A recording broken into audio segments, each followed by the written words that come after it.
지난 주일에 살펴보았듯이 사탄은 여자를 1차 공략 대상으로 삼았습니다. 그 이유는 남자는 선악을 알게 하는 나무의 열매를 먹지 말라는 하나님의 명령을 직접 받았지만 여자는 남자를 통해서 간접적으로 받았기 때문이었다라고 했습니다.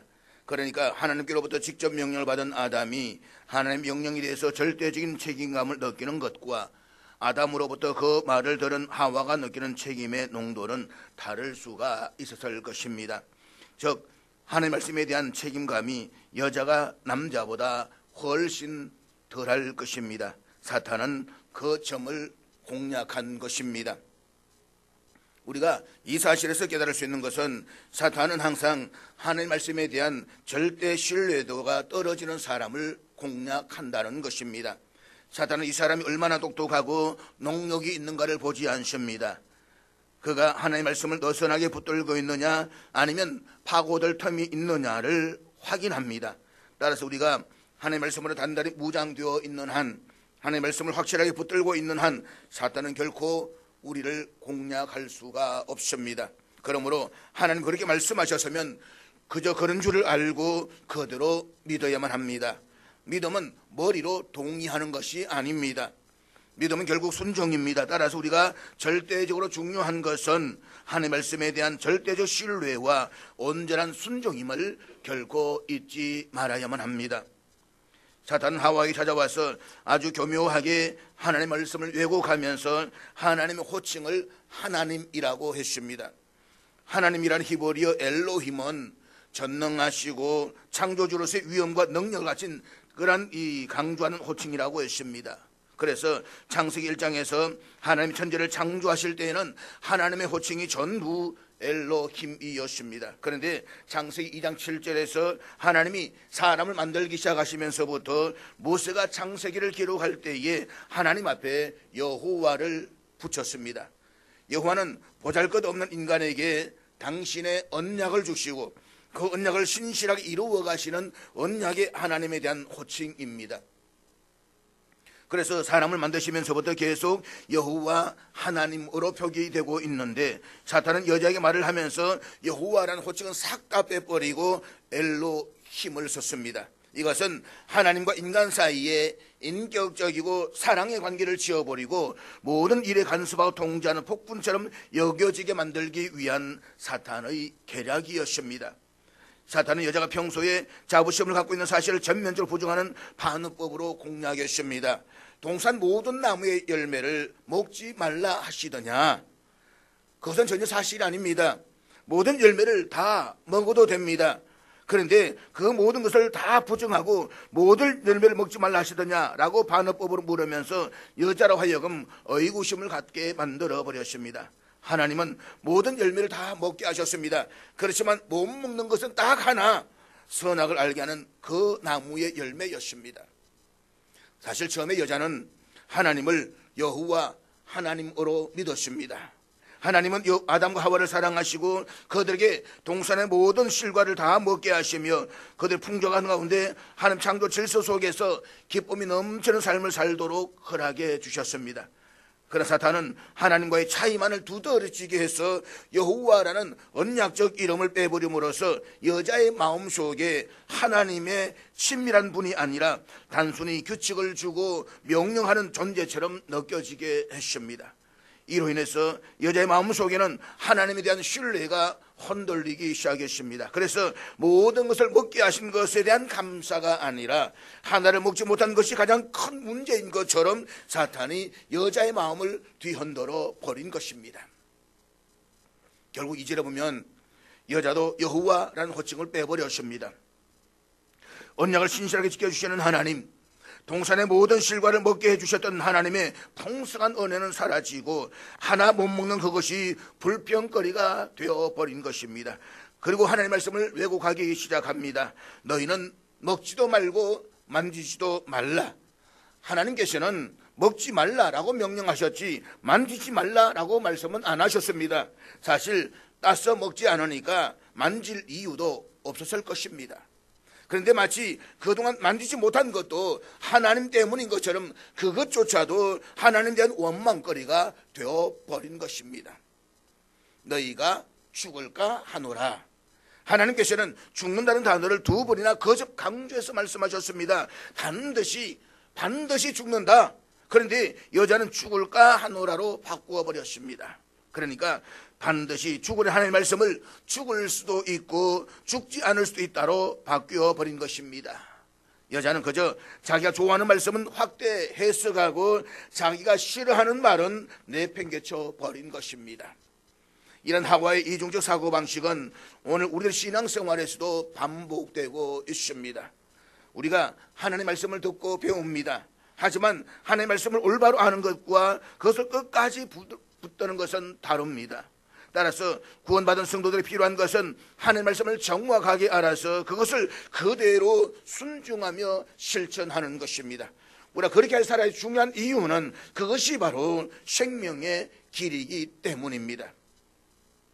오늘의 본문에서 우리는 사탄의 유혹에 넘어간 결과로서 하나님의 창조의 질서가 깨어지는 순간을 보게 됩니다. 그것은 바로 인간이 처음으로 하나님께 불순종하는 사건, 즉 타락이라고 불리는 장면입니다. 본문 4절 말씀 같이 보도록 하겠습니다. 뱀이 여자에게 이르되 너희가 결코 죽지 아니하리라. 지금 사탄이 대화를 하고 있는 대상은 여자입니다. 그런데 사탄은 여자에게 내가 라는 단수가 아니라 너희가 라고 해서 복수를 사용하고 있습니다. 5절에서도 보면 너희가 라고 해서 복수를 사용하고 있습니다. 이것은 여자에게 네가 범죄하면 반드시 네 남편도 끌어들여야 한다라고 하는 것을 언년 중에 세뇌시키고 있는 것입니다. 범죄는 그냥 범죄로서 끝나지 않습니다. 나 하나로 죄로 끝나는 것이 아니라 항상 확장성이 있다는 것을 우리가 기억해야 되는 것입니다. 사탄이 여자에게 강하게 불어넣어준 것은 거짓 확신입니다. 거짓 확신은 아무 확신이 없는 것보다 몇 배 더 위험합니다. 거짓 믿음을 가진 사람은 불신자보다 훨씬 더 위험합니다. 그런 사람은 자신의 상태를 긴급하게 생각하지 않으며 가장 위험한 데 있음에도 불구하고 안전하다라고 생각하기 때문인 것입니다. 거짓된 것을 믿고 있는 사람, 신앙이 아닌 것을 신앙으로 붙들고 있는 사람은 불신자보다 훨씬 더 위험합니다. 그것이 바로 이단에 빠진 사람들의 문제성인 것입니다. 이단에 빠진 사람들은 거짓 복음, 거짓 신앙임에도 불구하고 거기에서 빠져서 헤어나오지를 못합니다. 거짓 확신에 붙잡혀 있기 때문입니다. 그렇다면 사탄이 여자에게 불어넣어준 거짓 확신이 무엇입니까? 그 하나는 죽지 않는다는 것입니다. 너희가 결코 죽지 아니하리라. 앞서 2장 17절에 보면 하나님께서는 내가 먹는 날에는 반드시 죽으리라고 말씀하셨습니다. 그런데 3장 3절에서는 여자는 하나님의 말씀에 너희가 죽을까 하노라 라고 하셨다라고 했습니다. 그런가 하면 본문 4절에서 사탄은 여자에게 결코 죽지 않는다라고 아주 단정적으로 말해버렸습니다. 하나님의 말씀은 반드시 이루어집니다. 하나님의 말씀은 언제든지 반드시와 관련이 있습니다. 그런데 사탄은 언제든지 결코 아니라는 것입니다. 하나님의 모든 말씀을 완벽히 부정하는 것입니다. 그 사이에 끼어있는 인간의 입장은 항상 까입니다. 이럴까 저럴까, 믿을까 말까. 예수 안에서 의인이라고 하는데 내가 의인일까 아닐까? 반드시 결코 이것이 하나님과 사탄과 인간의 관계를 우리에게 잘 보여주고 있는 것입니다. 하나님께서 반드시라고 말씀하신 것을 사탄은 결코라고 부정을 해버렸습니다. 그런데 인간은 라고 하면서 50%는 긍정이고 50%는 부정인 것입니다. 사랑하는 여러분, 중요한 사실은 내가 50%를 긍정하면 그것이 다 믿는 것입니까? 결코 아닙니다. 믿음은 시장에서 파는 물건값이 아닙니다. 시장에서 파는 물건값은 1,000원을 500원에 깎을 수도 있습니다. 바겐세일을 하면 더 많이 깎을 수도 있습니다. 그런데 하나님의 말씀은 1%만 부정해도 믿는 것이 아닙니다. 하나님의 말씀은 반드시 100% 믿을 때에만 믿는 것입니다. 거기에서 1%만 떨어져도 100% 안 믿는 것과 똑같은 것입니다. 여자가 하는 믿음을 가졌다가 결국에는 스스로 파멸했습니다. 이와 같은 여자의 자세는 요셉의 신앙인으로서 얼마나 우리에게 모범이 되는지를 잘 보여주고 있습니다. 요셉이 아버지 야곱의 총애를 받고 살다가 형들로부터 시기와 미움을 받아서 미디안 상인들에게 노예로 팔렸습니다.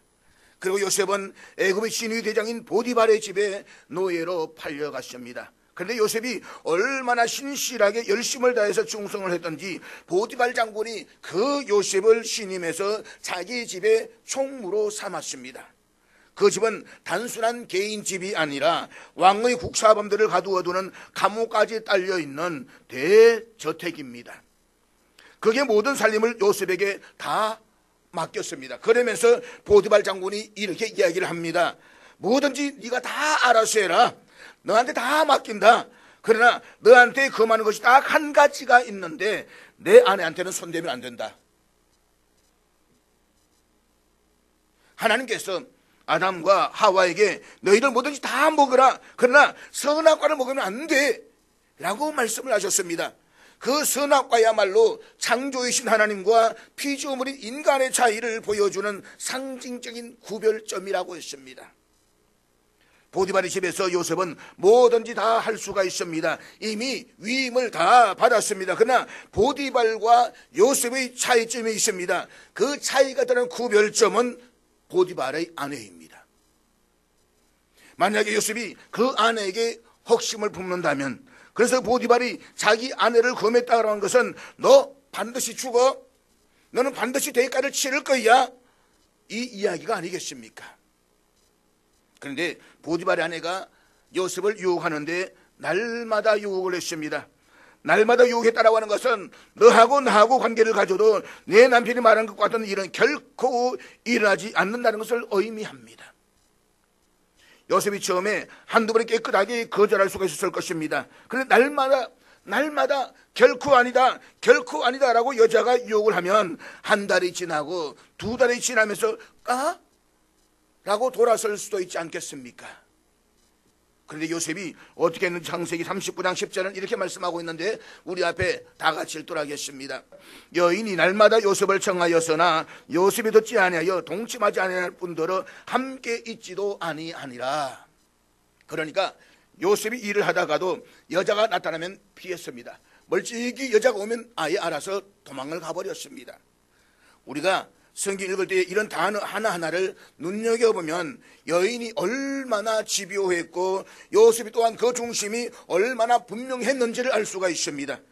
그런데 어느 날 요셉이 일을 하는데 마침 아무도 없었습니다. 아마 짐작컨대 이 여자가 모든 사람 다 내보냈을는지도 모르겠습니다. 그랬더니 그 여자가 들어와서 자신과 동침하자면서 요셉을 붙잡았습니다.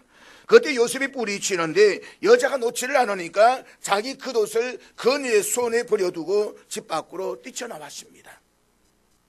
요셉은 주인이 이야기한 반드시 거기에 1%도 흥정하지 않았습니다. 왜 그랬을까요? 그것이 바로 하나님의 법칙이기 때문입니다. 남의 여자에게 음식을 보면 안 된다는 것이 하나님의 법칙입니다. 그렇기 때문에 단순히 보디발의 명령이 아니라 자신이 경유하는 하나님의 법이기 때문에 만약 거기에 요셉이 1%만 흥정했더라면 결국 넘어갔을 것입니다. 한번 생각해 보십시오. 반드시는 하나님의 말씀을 어떤 상황 속에서도 끝까지 반드시로 지키는 그 요셉을 하나님께서 서시지 않겠습니까? 그런 사람 하나님께서 안 서시면 하나님의 말씀은 죽은 말씀입니다.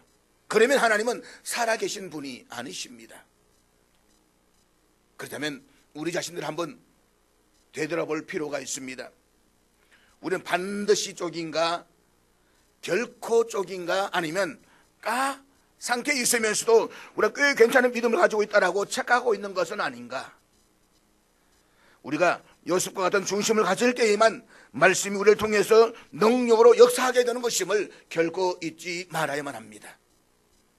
사탄이 여자에 불어넣은 거짓 확신 또 다른 하나는 하나님과 같아진다는 것입니다. 하나님과 같아진다. 본문 5절 말씀입니다. 너희가 그것을 먹는 날에는 너희 눈이 밝아져 하나님과 같이 되어 선악을 알 줄 하나님이 아심이니라. 본문의 사탄은 여자와 단둘이 대화를 하면서 너희가 라고 복수로 사용하고 있습니다.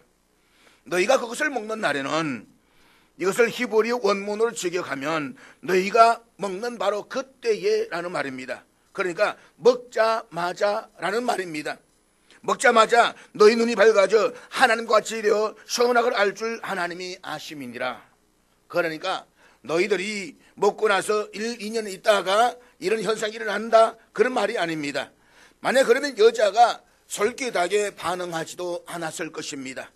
너희가 먹자마자 이런 현상이 나타난다, 이 말입니다. 그렇게 함으로써 여자의 욕망과 호기심을 자극시키고 있습니다. 사탄은 여자에게 선악과를 먹자마자 너희 눈이 밝아져 하나님과 같이 된다라고 했습니다. 여기서 눈이 밝아진다라고 하는 것은 시력이 좋아진다는 뜻이 아니라 새로운 사실을 깨닫게 된다는 뜻입니다. 하나님께서 선악과를 만드시고 그것을 먹지 말라고 하신 것은 하나님과 인간 사이의 차이를 너희들이 인정하라는 것이었습니다. 그것이 믿음입니다. 하나님과 나의 차이를 인정하는 것, 그리고 그 말에 순종하는 것, 그것이 믿음인 것입니다. 그런데 지금 사탄은 네가 그 선악과를 먹으면 너희 눈이 밝아져서 하나님과 같이 된다, 네가 하나님처럼 되니까 그 열매를 먹어서 하나님과 내 사이의 차이를 없애버리라 라고 말하고 있는 것입니다. 사탄은 언제든지 우리에게 네가 하나님이 되라 라고 유혹을 합니다.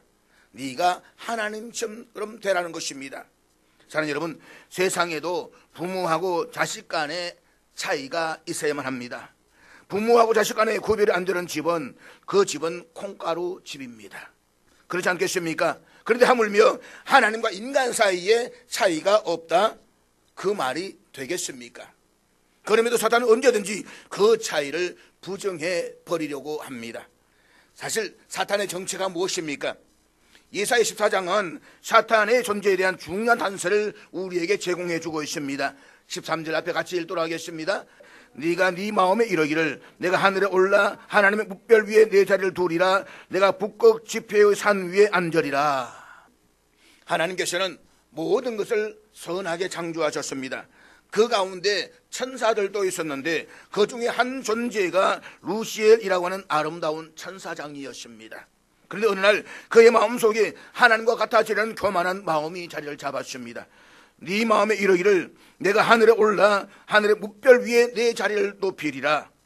그는 피조물이었음에도 불구하고 창조주 하나님과 같아지려고 했고, 그래서 하나님의 위치를 탐했습니다. 결국 하나님께 반역하였다가 하늘에서 쫓겨났습니다. 그리고 그는 루시퍼, 사탄이 되었습니다. 사탄의 타락은 단순한 범죄가 아니었습니다. 그것은 자신을 하나님의 자리에 높이려는 하나님을 대적하는 것이었습니다. 그런데 지금 사탄은 여자에게 자신이 품었던 그 욕망을 부추기고 있습니다. 너희 눈이 밝아져 하나님과 같이 되어, 여기서 하나님의 이름은 전능하시고 위대하신 하나님, 창조주 하나님을 강조하는 엘로힘입니다. 그러니까 지금 사탄은 여자에게 강한 힘과 능력을 가지고 계시는 하나님과 같은 존재가 될 수 있다라고 속삭이면서 교만과 허영심을 부추기고 있는 것입니다. 이것이 인간의 비극의 시작입니다. 아담 이래로 유한한 인간은 무한하신 하나님과 같아지는 욕망을 품고 살아왔습니다. 창세기 11장의 바벨탑 사건이 그 대표적인 예인 것입니다. 바벨탑은 단순한 건축이 아니라 하나님과 같아지려고 높아지고자 하는 교만한 인간의 시도였습니다. 그러나 그 결과는 분열과 혼잡과 흩어짐이었습니다. 너희가 그것을 먹는 날에는 너희 눈이 밝아져 하나님과 같이 되어, 네가 이것을 먹자마자 하나님과 똑같이 될 것이기 때문에 그 사실을 아시는 하나님이 너로 못 맞게 한 거야. 사탄은 여자에게 하나님에 대한 원망과 시기와 불평에 불을 실러 놓은 것입니다. 결국 여자는 선악과를 따먹었고 아담도 그것을 함께 먹음으로써 하나님께 대한 순종이 깨어지고 인간 타락의 역사가 시작된 것입니다. 하나님과 같이 되고자 하는 마음, 하나님 없이도 잘 살 수 있다는 교만한 마음이 우리 하나님의 은혜에서 멀어지게 하였고, 그 교만 때문에 우리는 알지 못하는 가운데 사탄의 노예가 되어서 멸망으로 끌려가고 있는 것입니다.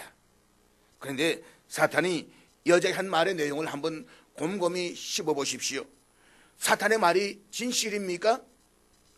네가 이 열매를 먹으면 내 눈이 밝아질 것이다. 정말 그 열매를 먹고 눈이 밝아졌습니까? 아닙니다. 어둠에는 밝아지고 진리에는 어두워졌습니다. 오히려 눈먼 사람이 되고 말았습니다. 그러면 그 열매를 먹고 하나님처럼 되었습니까? 아닙니다. 죄로 말미암아서 하나님과 단절되었습니다. 그 열매를 먹고 하나님처럼 선악을 알게 되었습니까? 천만에요. 그 열매를 먹은 이후에 악에는 한없이 밝아졌는데 선에 대해서는 둔감해졌습니다.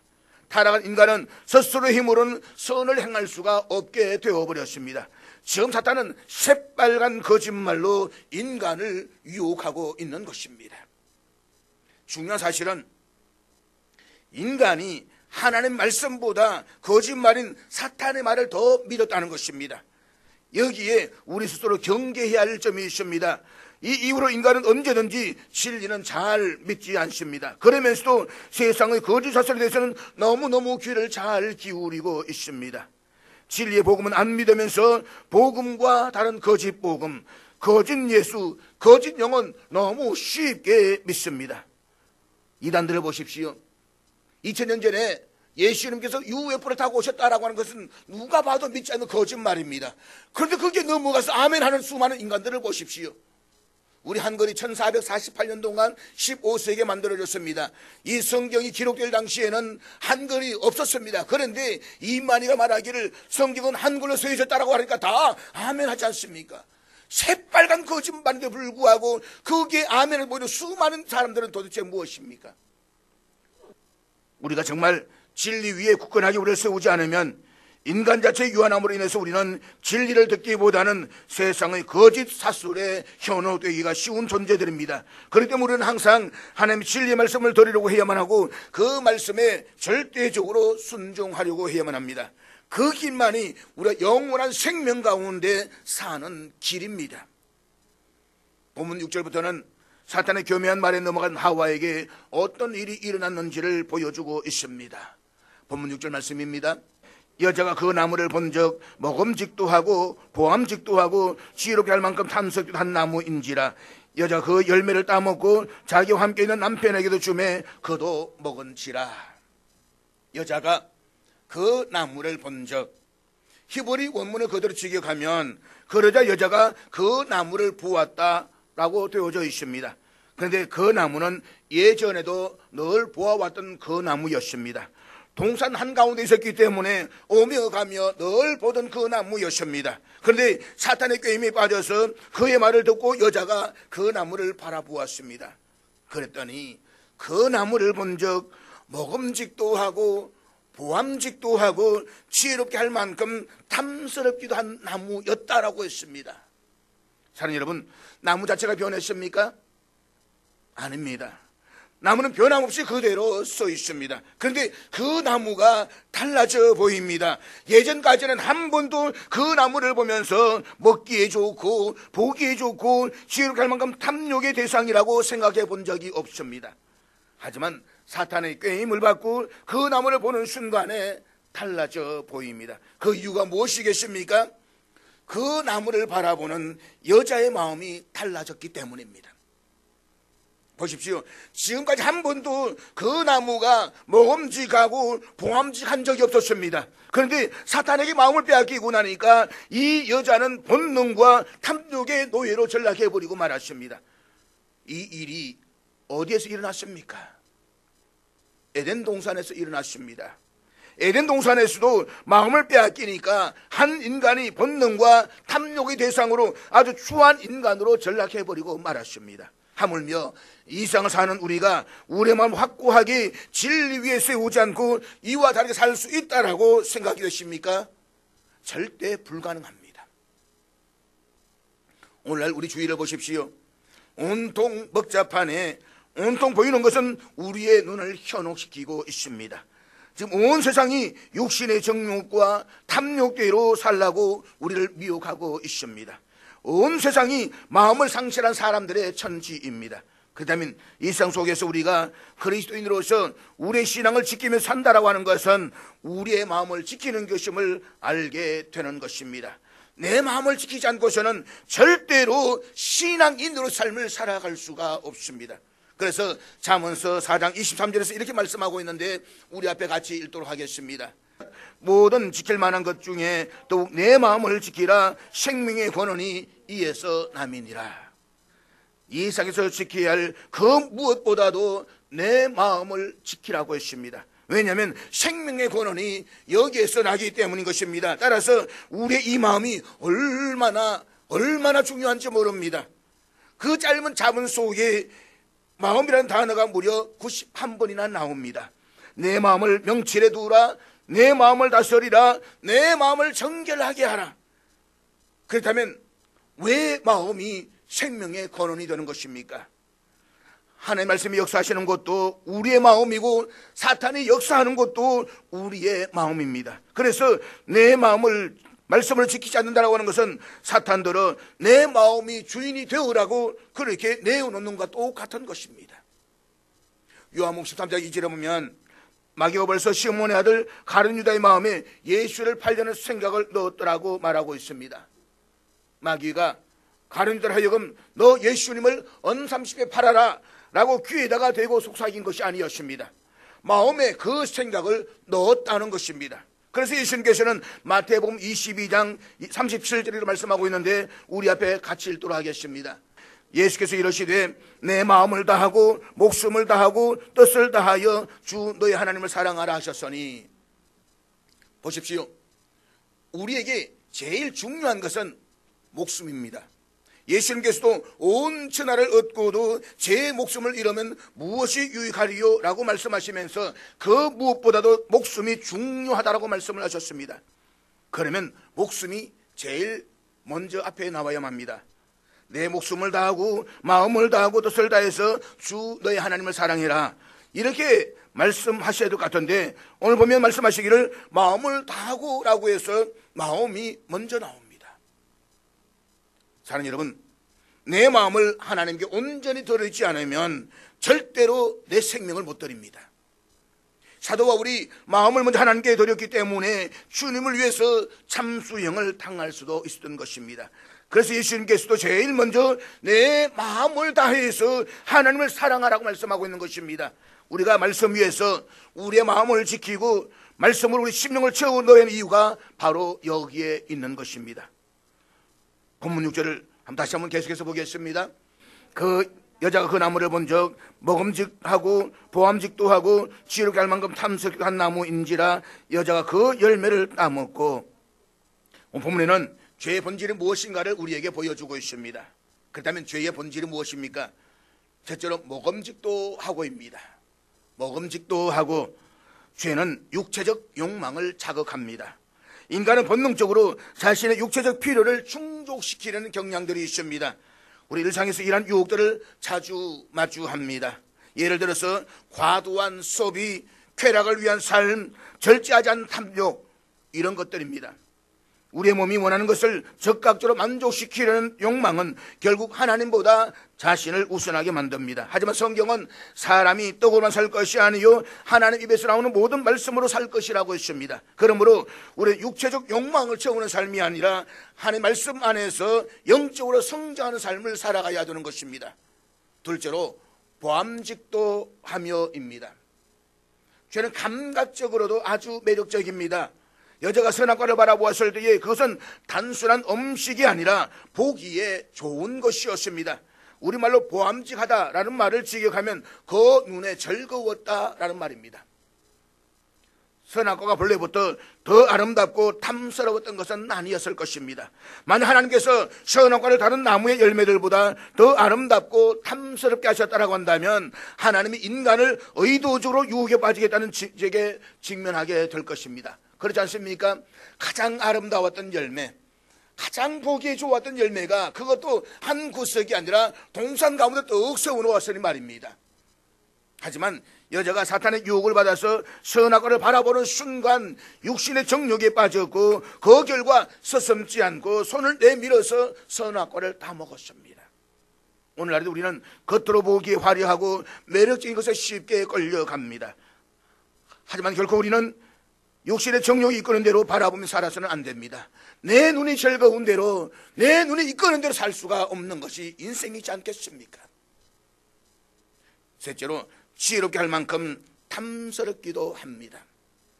이 말인즉 죄는 우리를 더 나아지고 더 높은 존재로 만들어 줄 것처럼 속삭이고 있는 것입니다. 사탄은 우리가 하나님 없이도 스스로의 능력으로 인생을 통제할 수 있다라고 거짓말을 합니다.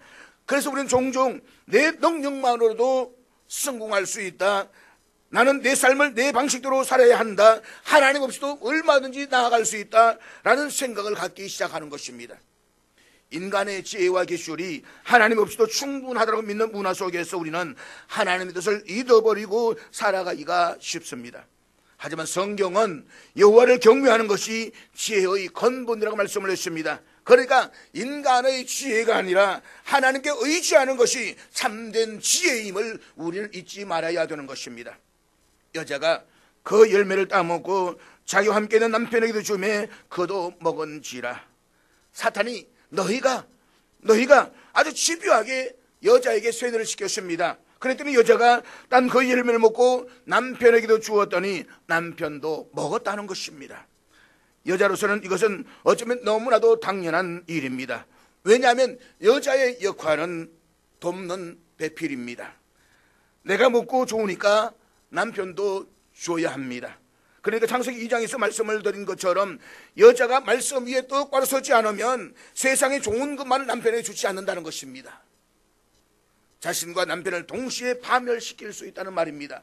그러므로 부부는 함께 신앙에 바로 서야만 합니다. 그리할 때에 서로의 신앙은 하나님 사람들 앞에서 아름답게 꽃을 피울 수가 있는 것입니다. 본문 7절 말씀입니다. 이에 그들의 눈이 밝아져 자기들의 벗은 줄을 알고 무화과 나무 잎을 엮어 치마로 삼았더라. 여기서 우리말로 밝아졌다라고 번역된 히브리 말은 선악과를 먹자마자 자신의 의지와는 아무런 상관없이 눈이 열리고 말았다라는 뜻입니다. 그런데 선악과를 따먹자 말자 진리에 대해서 눈이 밝아진 것이 아닙니다. 이전에는 부끄럽지 않았던 것이 부끄러워졌습니다. 영혼이 죄로 물들면 이처럼 인간은 자기 스스로 수치스러운 존재가 되어버리는 것입니다. 내가 죄로 물들어 있으면 나 자신에 대해서조차도 당당할 수가 없습니다. 전혀 부끄럽지 않던 것이 부끄러워서 무화과 나무 잎을 엮어서 치마로 삼았더라. 한글 개역 성경에 빠져있지만 원어 성경에서는 그들 자신을 위하여 라는 말이 있습니다. 하나님의 형상대로 창조된 인간은 하나님의 영광을 위해 살아야만 합니다. 그럼에도 불구하고 죄를 지은 이후에는 자신을 위해서 사는 삶이 시작된 것입니다. 이 세상을 혼탁하게 만드는 모든 죄의 배후에는 바로 이 이기심이 있다는 사실을 우리가 잊지 말아야 되는 것입니다. 그런데 우리는 여기서 이런 질문을 해볼 수가 있습니다. 에덴 동산에는 수많은 나무가 있었을 것입니다. 그런데 남자와 여자가 수치심을 느꼈을 때에 범죄하고 죄를 짓고 난 이후에 왜 하필이면 무화과 나무 잎으로 자신들을 가리려고 했느냐라는 말입니다. 히스기야 왕이 자신이 죽을 것이라는 선고를 듣고 눈물로 기도를 했을 때에 이사야 선지자의 지시에 따라서 한 뭉치의 무화과를 종지에 발랐던 적이 있습니다. 그러면서 히스기야는 나음을 받았습니다. 예수님께서 여리고를 지나가셨을 때에 세리장 삭개우가 예수님 보고 싶어서 올라간 나무가 이전에 한글 개역 성경에서는 뽕나무라고 되어져 있습니다. 그렇지만 실상은 뽕나무가 아니라 무화과 나무입니다. 번역이 잘못된 것입니다. 예수님께서 나다나엘이 무화과 나무 아래 있을 때에 보셨다라고 했습니다. 그러니까 성경에서 무화과는 늘 생명의 의미로 상징되고 있습니다. 이것은 대단히 중요한 의미를 우리에게 주고 있습니다. 인간은 죄를 짓고 나면 자기가 의식하든 의식하지 못하든 간에 참 생명에 대해서 절로 목말라 합니다. 지금 아담과 하와가 죄를 지었습니다. 그리고 자신들이 부끄러워졌습니다. 그때 자기들도 모르게 생명이 목마른 것입니다. 그래서 무화과 나무로 가렸다는 것입니다. 그러나 그것이 근본적인 치유책이 될 수는 없었습니다. 무화과 나무는 잠시 가려지지만 해가 뜨면 시들어 버립니다. 그 생명의 문제는 하나님과의 관계 속에서만 해결될 수가 있는 것입니다. 사랑하는 여러분, 오늘 우리는 수많은 유혹 속에 살아갑니다. 어쩌면 세상의 화려한 유혹이 보기에 좋아 보일 수도 있습니다. 먹기에 탐스럽기도 할 것입니다. 하지만 성도는 내 눈에 즐거워 보이는 것이 아니라 하나님의 말씀을 따라서 살아야 되는 것입니다. 육신의 욕망을 채우기 위해서가 아니라 말씀으로 내 육신을 채워야 되는 것입니다. 우리의 기준은 내 눈이 즐거워 보는 것이 아니라 하나님 정하신 절대적 기준이어야 합니다. 그러므로 더 이상 죄의 유혹에 물들지 않고 하나님 말씀에 굳게 붙드는 삶을 살아가십시다. 우리 삶 속에서 죄와 적당하게 타협받은 부분이 있다면 오늘 이 시간 회개하고 하나님 앞에 서십시다. 그리고 죄는 그 근처에도 가지 말아야 하고 악은 그 모양이라도 버리고 하나님의 말씀을 따라 정직하고 거룩한 삶을 살아가십시다. 우리의 눈이 세상의 유혹이 아니라 하나님의 진리에 머물러 있기를 기도하며 나아가십시다. 그리하여서 주의 길을 떠나 하나님께로 더 가까이 나아가 다시금 하나님께서 베풀어 주시는 풍성한 은혜 가운데 거하는 저와 힘들 수 있기를 주의 이름으로 축복합니다.